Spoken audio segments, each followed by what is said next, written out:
طيب الشنطه فيها فلوس.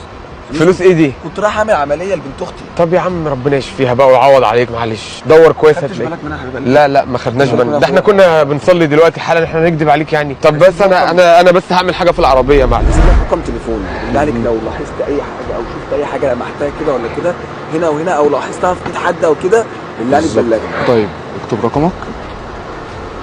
انا اسمي عمار.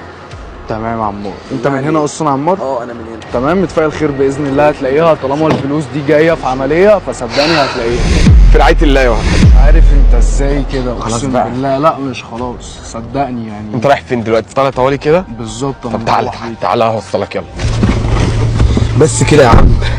لا هي مش بس كده، مبدئيا انا خدت رقم الراجل عشان الفلوس دي هترجع. اقف بس، انت بتعمل ايه يا احمد؟ عايز ايه يا احمد؟ طيب دلوقتي انت سمعت الراجل ده، انا ما اتكلمتش عشان ما احرجكش قدامه، فاهمني؟ عشان ما اطلعكش كذاب قدامه، فاهمني؟